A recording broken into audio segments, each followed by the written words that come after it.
Баршаңызға сәлем, менің YouTube каналыма қош келдіңіздер. Бүгінгі видеомда мәтінмен жасалынатын жұмыстарды көрсететін боламын. Ендеше менің каналыма тіркеліп, лайк басып, комментарий жазуды ұмытпаңыздар. Бірінші жұмыстың түрі әріптер сөйледі деп аталады. Оқушыларға мәтінді түсіндіріп болғаннан кейін, видеосын көрсетіп, әңгімелеп болғаннан кейін, қаншалықты сол мәтін туралы айта алатындығын зерттеу мақсатында тақтаға бірнеше әріптерді жазып қойған болатынмын.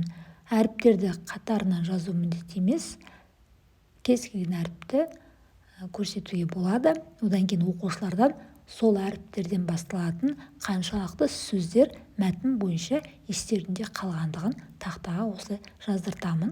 Одан кейін сол әріптерден тұратын қаншалықты сөйлем айта аласың деп оқушылардан оны да ауызша сұрап жіберемін. Бұл жұмыстың түрін мәтінді аяқтап болғаннан кейін сабақ соңында 5 минутта алуға болады.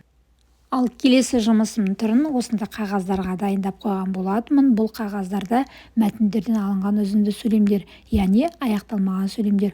Оқушылардың мақсаты осы сөйлемдерді аяқтап мәтін бойынша сөйлеу. Және оқушыларым класқа келмес бұрын осы қағаздарымды бөлменің әрбір жеріне орналастырып қойдым. Және оқушыларды тақтаға шақырдым. Бұл жерде мұғалім бір емес, 4 оқушыны бірден шақыруға болады. Бұл мұғалімдер үшін өте жақсы жұмыстың түрі деуге болады, себебі ең бастысы уақытты үнемдейміз. Оқушылар кеспе қағаздарды өздері жинап алып, мәтінді қаншалықты білетіндіктерін осы қағаздардағы сөйлемдерді аяқтау кезінде көрсете алады. Ал егер де сөйлемді аяқталмаған оқушы болатын болса, келесі оқушы аяқтап өзіне ұпай жинап алады, және мұғалімнің қай оқушының қандай деңгейде дайындалып келгендігін осы сөйлемдерді аяқтау кезінде көре алады. Бұл оқушыларыма қатты ұнаған әдіс. Біріншіден мұғалімдер үшін пайдалы, екіншіден оқушыларыма өте қызықты болды. Сіздер де осы әдісті байқап көріңіздер. Баршаңызға сәттілік.